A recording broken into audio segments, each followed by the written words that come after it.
My dear students, doctor James Tyler രചിച്ച lectures on homoeopathic materia medica എന്ന പുസ്തകത്തെ ആധാരമാക്കിയുള്ള ഈ പ്രോഗ്രാമിലേക്ക് നിങ്ങൾക്ക് ഏവർക്കും വീണ്ടും സ്വാഗതം. ഈ പരമ്പരയുടെ 267 എപ്പിസോഡിൽ എയ്സ്കുലസ് എന്ന അധ്യായത്തിൻ്റെ 2ാം ഭാഗമാണ് നമ്മൾ പരിഗണിക്കുന്നത്. ഇവിടെ ചില മാനസിക ലക്ഷണങ്ങളും തലയുമായിട്ടും കണ്ണുമായിട്ടും ശരീരത്തിന് മൊത്തം വേദനകളുമായിട്ടൊക്കെ ബന്ധപ്പെട്ട ചില ലക്ഷണങ്ങളാണ് പറയുന്നത്. പക്ഷേ അതിനേക്കാളൊക്കെ ഉപരി കേസ് എടുക്കുമ്പോൾ ശ്രദ്ധിക്കേണ്ട പരമപ്രധാനമായ ഒരു കാര്യം, അതായത് രോഗി പറയുന്ന ഒരു കാര്യം, ഒരു ലക്ഷണം, അത് ശരിയായ രീതിയിൽ ഗ്രഹിച്ച് കൃത്യമായ റൂബ്രിക്കിലേക്ക് പരിവർത്തനം ചെയ്യുമ്പോൾ ഉണ്ടാകാവുന്ന തെറ്റുകൾ, ആ തെറ്റുകളെങ്ങനെ മറികടക്കാം, അതെങ്ങനെ ശ്രദ്ധിക്കണം. കൺഫ്യൂഷനും വെർട്ടിഗോയും തമ്മിലുള്ള ബന്ധത്തെ കൃത്യമായിട്ട് വിശദീകരിക്കാനാണ് പറയുന്നതെങ്കിലും നിരവധി ഉദാഹരണങ്ങൾ അദ്ദേഹം ഇവിടെ പറയുന്നുണ്ട്. ഇതെല്ലാം പ്രാക്ടീസിൽ വളരെ പ്രധാനപ്പെട്ട കാര്യങ്ങളാണ്. അതുകൊണ്ട് നമുക്ക് കഴിഞ്ഞ എപ്പിസോഡിൽ നമ്മൾ കണ്ട പോലെ മാനസിക ലക്ഷണങ്ങളുടെ ഗ്രേഡിങ്ങിനെ കുറിച്ചൊക്കെ പറഞ്ഞ പോലെ വളരെ പ്രധാനപ്പെട്ട ഒരു കാര്യമാണ് കേസ് ടേക്കിങ്ങിൽ ശ്രദ്ധിക്കാനുള്ള കാര്യങ്ങൾ. അതുകൂടാതെ കുറേ കമ്പാരിസൺസൊക്കെ വരുന്നുണ്ട്. Confusion of mind and vertigo. Make this distinction. Vertigo is not a confusion of the intelligence.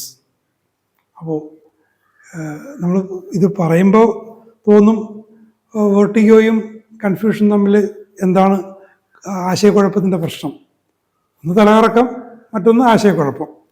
ഇത് രണ്ടും തമ്മിൽ മാറിപ്പോകേണ്ട കാര്യമില്ലല്ലോ.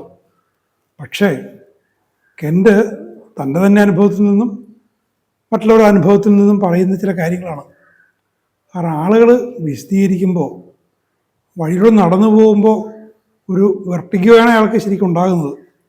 തലകറക്കമാണ് ഉണ്ടാകുന്നത്, കറക്കം, റോളിങ്ങാണ് ഉണ്ടാകുന്നത്. പക്ഷേ ഈ റോളിങ്ങിനെ ഒരു ആശയക്കുഴപ്പം എന്ന തരത്തിൽ ചിലപ്പോൾ എക്സ്പ്രസ് ചെയ്യാം.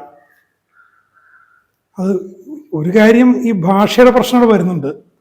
ഇംഗ്ലീഷ് ഭാഷയിലെ എക്സ്പ്രഷനും മലയാളത്തിലെ എക്സ്പ്രഷനും തമ്മിലുള്ള വ്യത്യാസം ഒരു കാര്യമാണ്.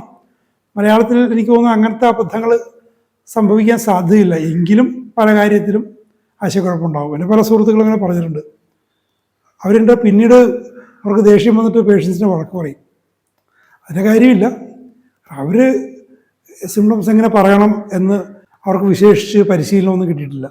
അവരുടെ തോന്നലുകൾ, വിശേഷിച്ചും ഇല്ലിറ്ററേറ്റഡ് ആളുകൾ, സാധാരണ മനുഷ്യർ, അവരൊക്കെ വന്ന് പറയുമ്പോൾ അവരുടെ ഗ്രാമ്യ ഭാഷയിൽ പറയും. അപ്പോൾ ശരിയായത് ഗ്രഹിച്ചില്ലെങ്കിൽ, ഒന്ന് വിശദീകരണം ചോദിക്കേണ്ടിടങ്ങളിൽ ചോദിച്ച് ഗ്രഹിച്ചില്ലെങ്കിൽ തെറ്റിപ്പോകാൻ സാധ്യതയുണ്ട്. You have only to meditate upon it a moment and you will see that it is not. അപ്പോൾ പേഷ്യൻ്റ് അങ്ങനെ പറഞ്ഞാലും തലകറക്കത്തിന് മനസ്സിൻ്റെ ആശയക്കുഴപ്പം എന്ന് പറഞ്ഞാലും അതൊന്ന് ചിന്തിക്കണം. അയാൾക്ക് ചിലപ്പോൾ ആശയക്കുഴപ്പമായിട്ട് തോന്നിയതാകാം. കാരണം കാഴ്ചകൾ മാറി മറിയുന്നു, വെർട്ടിഗോ വന്നിട്ട്. അപ്പോൾ തൻ്റെ ഒരു ആശയക്കുഴപ്പമാണോ എന്ന് ചിന്തിച്ച് പറയുന്നതാകാം. കൂടുതലും ഇംഗ്ലീഷിൽ പറയുമ്പോൾ സംഭവിക്കാനായിട്ടുള്ളൊരു കാര്യമാണത്. ഇനി അത് വിശദീകരിക്കുകയാണ്. Confusion of the mind is a disturbance of the intellect. ഇതാണ് പ്രധാനപ്പെട്ടത്. മനസ്സിൻ്റെ ആശയക്കുഴപ്പം എന്ന് പറയുന്നത് ബൗദ്ധിക മണ്ഡലത്തിൽ വരുന്ന ഒരു തകരാറാണ്. അതായത് കാര്യത്തെ ശരിയായ രീതിയിൽ ഗ്രഹിക്കാൻ പറ്റുന്നില്ല, ബുദ്ധി പ്രയോഗിച്ച് ശരിയായ രീതിയിൽ വിച്ഛേദിക്കാൻ പറ്റുന്നില്ല. അതുകൊണ്ടാണല്ലോ ആശയക്കുഴപ്പം ഉണ്ടാകുന്നത്. ആശയക്കുഴപ്പം ഇൻ്റലക്റ്റിൻ്റെ മണ്ഡലത്തിൽ ഉണ്ടാകുന്നൊരു പ്രശ്നമാണ്.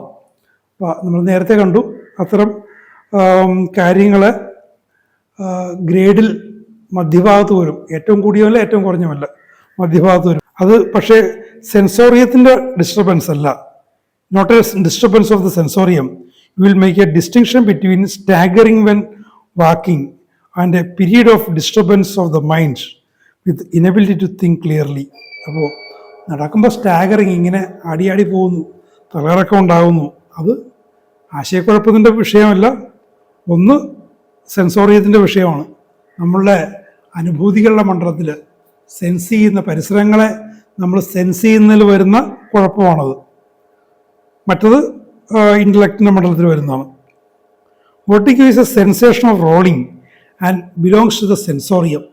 ശരിയായ രീതിയിൽ സെൻസ് ചെയ്യാൻ പറ്റുന്നില്ല. അതുകൊണ്ട് കറങ്ങുന്നതായിട്ടുള്ളൊരു സെൻസാണത്. അത് വാസ്തവത്തിൽ ഒന്നും കറങ്ങുന്നില്ലല്ലോ. തലച്ചോറ് കറങ്ങുന്നില്ല, വ്യക്തി കറങ്ങുന്നില്ല, പരിസരങ്ങൾ കറങ്ങുന്നില്ല. അതിനെക്കുറിച്ചുള്ള അയാൾ പരിസരങ്ങളെ സെൻസ്, കാഴ്ച അല്ലെങ്കിൽ ബാലൻസ് സെൻസ് ചെയ്യുന്നതിൽ വരുന്ന കുഴപ്പമാണത്. അപ്പോൾ സെൻസോറിയത്തിൻ്റെ തകരാറാണത്. മറ്റേത് ഇൻ്റലക്റ്റിൻ്റെ ആശയക്കുഴപ്പം. A great mistake has been made in some of our repertories in that confusion of mind are placed with vertigo under sensorium. ഇതൊക്കെ പറയാൻ കാരണം ചില റിപ്പോർട്ടറുകളിൽ വന്നിട്ടുള്ളൊരു അബദ്ധം കെൻറ്റ് ശ്രദ്ധ ചെയ്ത് ചൂണ്ടിക്കാണിക്കുന്നത്. ഇത്തരം അബദ്ധങ്ങൾ ഇപ്പം നിലവിലുണ്ടോ എന്ന് എനിക്ക് അറിഞ്ഞുകൂടാ. ഞാൻ കെൻറ്റിൻ്റെ റിപ്പോർട്ടറി മാത്രമേ വിശദമായിട്ട് പരിശോധിച്ചിട്ടുള്ളൂ. മറ്റ് റിപ്പോർട്ടറികളൊന്നും ഞാനങ്ങനെ കാര്യമായിട്ട് പരിശോധിച്ചിട്ടില്ല.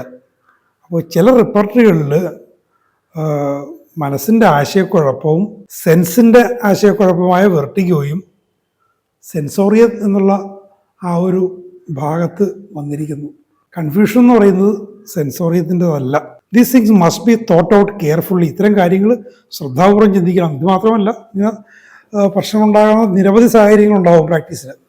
So that we are clear in our own minds as to what symptoms mean when they are given to us by patients. രോഗികൾ ഒരു ലക്ഷണം പറയുമ്പോൾ എന്താണ് അതുകൊണ്ട് അർത്ഥമാക്കുന്നതിനെക്കുറിച്ച് ചിന്തിക്കണം. ഒരു സംശയം തോന്നിക്കഴിഞ്ഞാൽ ആവർത്തിച്ച് ചോദിച്ചോ മറ്റോ വ്യക്തമാണ്. കാരണം അവരുദ്ദേശിക്കുന്നതായിരിക്കില്ല പറയുന്നത്. വിശേഷിച്ചും കൂടുതൽ സംസാരിക്കുന്ന പ്രകൃതമുള്ള ആളുകൾ, അത്തരം ആളുകൾ പറഞ്ഞു തുടങ്ങി ചിലപ്പോൾ അവസാനമായിരിക്കും അവരുടെ കാര്യം പറയുന്നത്. ആദ്യം പറയുന്നതൊക്കെ ചിലപ്പോൾ വേറെ അപ്രസക്തമായ കാര്യങ്ങളായിരിക്കാം. അതുകൊണ്ട് ശ്രദ്ധിച്ചില്ലെങ്കിൽ കേസ് ടേക്കിങ്ങിൽ അബദ്ധം പറ്റും. A patient may state that when walking in the street he is DC or what it appears as though everything interiorly were turning around, yet he may be perfectly able to add up a column of figures. His mind may be clear. അപ്പോൾ മനസ്സ് ക്ലിയറാണ്, പക്ഷേ അയാളുടെ sense കുഴപ്പത്തില്ല. അതുകൊണ്ടാണ് dizziness തോന്നുന്നത്. If we ourselves are perfectly clear as to the meaning of these expressions, we will commonly glean the meaning of the patient. അപ്പോൾ ഈ പറയുന്ന കാര്യങ്ങൾക്ക് നമുക്ക് വ്യക്തത ഉണ്ടെങ്കിൽ ഈ പേഷ്യൻ്റ് പറയുന്നതിനെ നമ്മൾ ഗ്ലീൻ ചെയ്യാന്ന് വെച്ചാൽ നമ്മൾ കഷ്ടപ്പെട്ട് മനസ്സിലാക്കുക. ഗ്ലീനിങ് എന്നുള്ളത് ശരിക്കും ശ്രദ്ധിക്കണം. കഷ്ടപ്പെട്ട് മനസ്സിലാക്കേണ്ടി വരും. വെറുതെ അത് പറയുന്ന അതേപടി എടുത്തു കഴിഞ്ഞാൽ ചിലപ്പോൾ കുഴപ്പം വരും. ഇന്ന് നമ്മൾ അവർ ഉദ്ദേശിക്കുന്നത് നമ്മൾ വായിച്ചെടുക്കണം. It is important to record the language of the patient. ഒരു കാര്യമാണ്, നമ്മൾ പഠിച്ചിട്ടുള്ള കാര്യമാണ്. രോഗി പറയുന്ന ആ ഭാഷയിൽ തന്നെ കാര്യങ്ങൾ രേഖപ്പെടുത്തുക എന്ന് പറയുന്നത് പ്രധാനമാണ്. പക്ഷേ ഈ ഭാഷ കൺഫ്യൂസിങ് ആയി എന്ത് ചെയ്യും? ഭാഷ അയാളുടെ യഥാർത്ഥ പ്രശ്നങ്ങളെ തുറന്നു കാണിക്കുന്നില്ല എങ്കിൽ എന്ത് ചെയ്യും? അവിടെയാണ് പ്രശ്നം വരുന്നത്. അപ്പോൾ അതിൻ്റെ ഒരു പരിഹാരം അദ്ദേഹം പറയുന്നുണ്ട്. And it then becomes necessary to put in a parenthesis what he really means. അങ്ങനെ വരാൻ നേരത്ത് അയാൾ യഥാർത്ഥത്തിൽ എന്താണ് ഉദ്ദേശിക്കുന്നതെന്ന് ഒരു ബ്രാക്കറ്റിൽ എഴുതി ഇടണം. For instance, a patient says I have such a pain in my chest. എനിക്ക് നെഞ്ചിലൊരു വേദനയുണ്ട്. With the hand on the abdomen. അടിവയറിൽ കൈവച്ചുകൊണ്ടാണ് പറയുന്നത് നെഞ്ചിൽ വേദനയുണ്ടത്. അപ്പോൾ അത് കൺഫ്യൂസിംഗ് ആണ്. എവിടെയാണെന്ന് ചോദിച്ച് മനസ്സിലാക്കണം. അപ്പം അതുമല്ല, അത്തരം ഇവരുടെ സംസാര രീതിയിൽ നിന്നും പെരുമാറ്റ രീതിയിൽ നിന്നും ആ വ്യക്തിയുടെ നേച്ചർ കൂടി മനസ്സിലാക്കാൻ സാധിക്കും. Or A woman when menstruating will say the pain is in the stomach when you know it is in the uterus.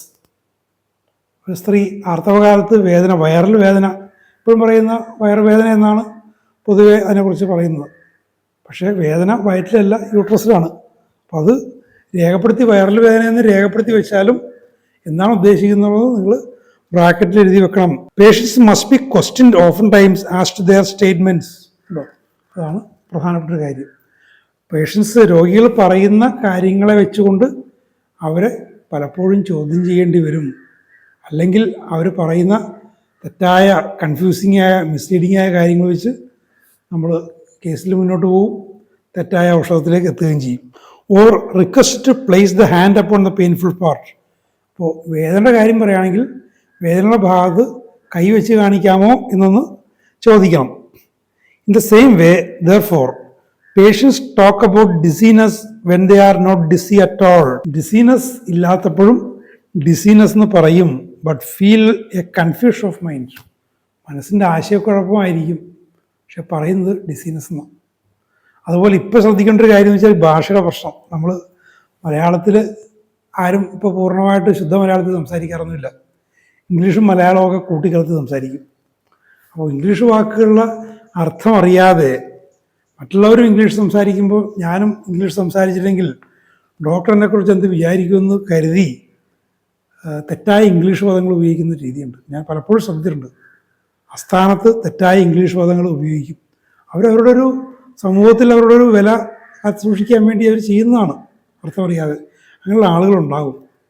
അപ്പോൾ വിശേഷിച്ചും അങ്ങനെയുള്ള വാക്കുകൾ ഉപയോഗിക്കുമ്പോൾ നിങ്ങളത് വളരെ ശ്രദ്ധിച്ച് ചോദിക്കണം, അല്ലെങ്കിൽ തെറ്റായ നിഗമനത്തിലേക്ക് എത്തേണ്ടി വരും. ഇവിടെ ഡിസിനസ് ഒട്ടുമില്ല എങ്കിൽ പോലും ഡിസി എന്ന് പറയുന്നു, ആകെ ഒരു തലക്കൊരു മന്നിപ്പ് എന്ന് പറയുന്നു. പക്ഷേ മനസ്സിൻ്റെ ആശയക്കുഴപ്പമായിരിക്കാം ചിലപ്പോൾ വിഷയം. നേരെ തിരിച്ചുമാകാം. Or they speak of confusion of mind when they mean they are stagger in the streets. വഴിയിലൂടെ പോകാൻ നേരത്ത് ആടി ആടി പോകുന്നു. അതൊരു കൺഫ്യൂഷനാണെന്ന് തെറ്റിദ്ധരിച്ചിട്ട് പറയുന്നതാകാം.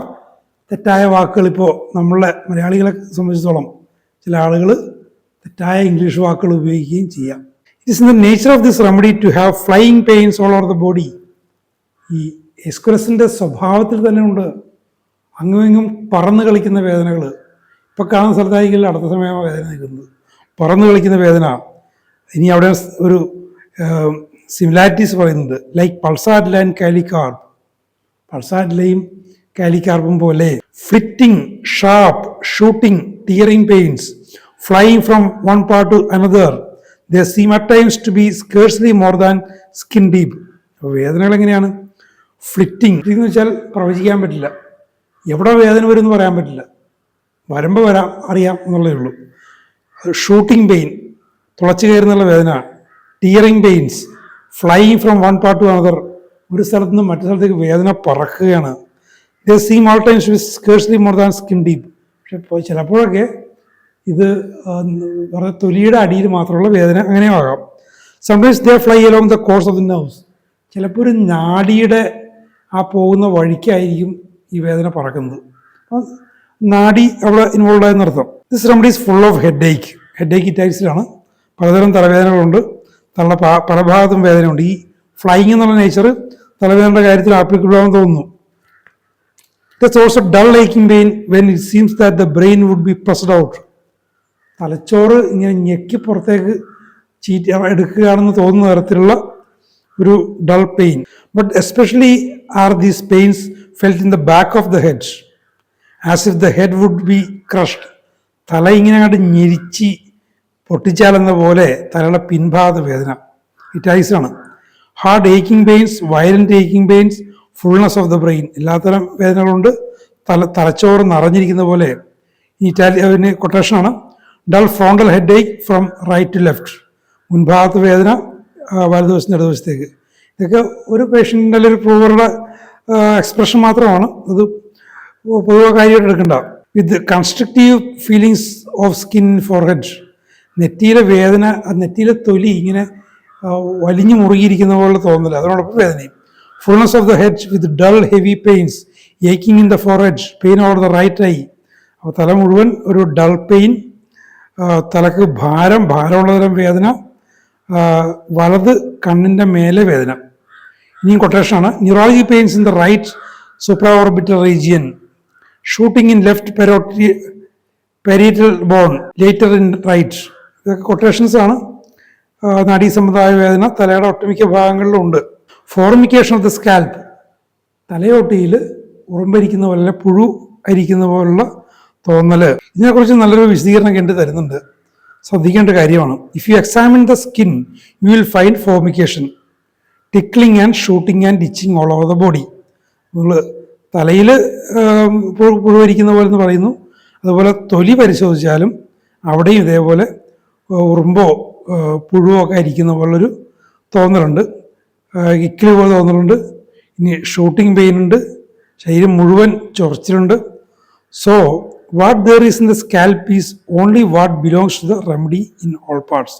അതുകൊണ്ട് തലയിൽ കണ്ട ഈ പുഴുവരിക്കൽ എന്ന് പറയുന്നത് ശരീരത്തിൽ മൊത്തം ഉള്ളത് തന്നെയാണ്.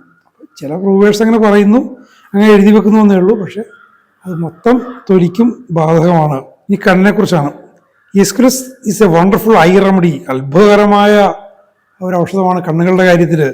Especially when the eyes have haemorrhoids. കണ്ണിൽ ഹെമറോയിഡ്സ് ഇവിടെ ഡബിൾ കൊട്ടേഷൻ ഇട്ടിരിക്കുന്നത് കണക്ക് എൻ്റെ വിശദീകരിക്കുന്നുണ്ട്. Does that convey any idea to you? By that I mean particularly enlarged blood vessels. രക്തക്കൊഴലുകൾ വികസിച്ച് വീർത്തിരിക്കുന്നു എന്ന് മാത്രമേ ഞാൻ ഉദ്ദേശിക്കുന്നുള്ളൂ. അതിനെയും ഹെമറോയിഡ്സ് എന്ന് പറയാം. ഞാൻ എൻ്റെ ലക്ഷണങ്ങൾ: great redness in the eyes. ഇതെല്ലാം ആണ്. കണ്ണിൽ വല്ലാത്ത ചുവപ്പ് നിറം, വിത്ത് ലാക്രിമേഷൻ, കണ്ണീരൊലിക്കുന്നു. ബേണിംഗ് ഐബാൾസ്, നേത്രഗോളങ്ങൾ പൊള്ളുന്നു. ആൻഡ് വാസ്കുലർ അപ്പിയറൻസ്, ആകെ രക്തം കെട്ടിക്കിടക്കുന്ന പോലത്തെ ഒരു അനുഭവം. ഈ റെഡ്നെസ്സൊക്കെ കണ്ട് മറ്റു ചില ഔഷധങ്ങളാണെന്ന് തെറ്റിദ്ധരിച്ചേക്കരുത്, കൃത്യമായിട്ട് ശ്രദ്ധിക്കണം. The increased determination of blood is more or less painful. അപ്പോൾ കണ്ണിലേക്ക് ഇങ്ങനെ ചോര കയറി കെട്ടിക്കിടക്കുന്നൊരവസ്ഥ, വേദന ഏറെയും കുറഞ്ഞും വേദന ഉണ്ടാകാം. The eyeballs feel sore and ache. കണ്ണിൽ നേത്രകൊള്ളങ്ങളായി നൊമ്പരം. Sharp shooting pains in eyes. മൂർച്ചയുള്ള ഇങ്ങനെ ഒരു സ്ഥലത്ത് മറ്റേക്ക് പായുന്ന തരത്തിലുള്ള വേദനകൾ. In almost every rubric of the Aesculus we shall find stitching and shooting. കുത്തുന്ന പോലെ, ഒരു സ്ഥലത്ത് മറ്റൊരു പായുന്ന പോലെ, വെടിയുണ്ട പായുന്ന പോലുള്ളൊരു തോന്നൽ എസ്കുലസിൻ്റെ എല്ലാ മണ്ഡലങ്ങളിലും നമുക്ക് കാണാം. ലിറ്റിൽ ട്വിഞ്ചസ്, ലോക്കൽ പെയിൻ, ചെറിയ ചെറിയ ഒറ്റപ്പെട്ട സ്ഥലങ്ങളിലെ പെയിൻസ്. വാണ്ടറിങ് പെയിൻസ് വിത്ത് ഫുൾനെസ്, അങ്ങോട്ടും ഇങ്ങോട്ടും ഓടിക്കളിക്കുന്ന വേദനകൾ. Almost every kind of disturbance will intensify the fullness. അപ്പോൾ ഈ വേദനയോടൊപ്പം നിറഞ്ഞിരിക്കുന്ന പോലത്തെ ഒരു ഫീലുണ്ട്. അത് ചെറിയൊരു ഡിസ്റ്റർബൻസ്, അയാൾക്കൊരു ചെറിയൊരു എന്തെങ്കിലും കാരണം കൊണ്ട് ഒരു ഇളക്കം, ഒരു അസ്വസ്ഥത ഉണ്ടായാൽ മതി, ഈ ഒരു നിറഞ്ഞിരിക്കുന്ന ഒരു ഫീലിനെ വർദ്ധിപ്പിക്കും. Fullness of the hands and feet, not the fullness that pits upon pressure. ഈ ഫുൾനെസ് എന്ന് പറയാൻ നേരത്ത് ഈ ഞെക്കുമ്പോൾ കുഴി വരുന്ന നീരുകെട്ടിയ അവസ്ഥയല്ല, അതൊരു സെൻസേഷനാണ്. രക്തം ഇറച്ചി കയറി കെട്ടിക്കിടക്കുന്ന പോലത്തെ അവസ്ഥയാണ്. അതുമായിട്ട് ബന്ധപ്പെട്ടൊരു ഫുൾനെസ്സിൻ്റെ ഒരു തോന്നലാണ്, അല്ലാതെ നീർക്കെട്ടിലുണ്ടായ ഒരു എഡിമാറ്റിക് കണ്ടീഷൻ അല്ല. അത് തെറ്റിദ്ധരിക്കരുത്. അതുകൊണ്ടാണ് പറയുന്നത് what we call oedema but tenseness. അപ്പോൾ എഡീമ എന്ന് പറയുന്ന ഒരവസ്ഥയല്ല, വലിഞ്ഞു മുറുകിയിട്ട് നിറഞ്ഞിരിക്കുന്ന പോലെ. ഇപ്പോൾ ഒന്നും അറിയാവുന്നിടത്ത് തൊലി വലിഞ്ഞു മുറുകുമല്ലോ, അങ്ങനത്തെ വലിഞ്ഞു മുറുകലിൻ്റെ അനുഭവമാണത്. അത് നീർക്കെട്ടിൻ്റെ അനുഭവമല്ല. ലക്ഷണങ്ങൾ എടുക്കുമ്പോൾ ശ്രദ്ധിക്കാനുള്ള കാര്യങ്ങൾ വളരെ പരമപ്രധാനമാണ്. എസ്കുലസിൻ്റെ ലക്ഷണങ്ങൾ നമുക്ക് വിശദീകരിച്ചു എന്നതിനേക്കാൾ ഉപരി കേസ് ടേക്കിങ്ങിൽ പ്രധാനമായിട്ട് ശ്രദ്ധിക്കേണ്ട ചില കാര്യങ്ങളെക്കുറിച്ചുള്ള ഇതിൻ്റെ സ്വന്തം അനുഭവത്തിൽ നിന്നുള്ള ഉൾക്കാഴ്ചകളാണ് നമുക്ക് ലഭിച്ചത്. ഇതേപോലുള്ള കാര്യങ്ങൾ തുടർന്നും പറയുന്നുണ്ട്. അടുത്ത എപ്പിസോഡിൽ നമുക്ക് കേൾക്കാം. Thank you very much for watching.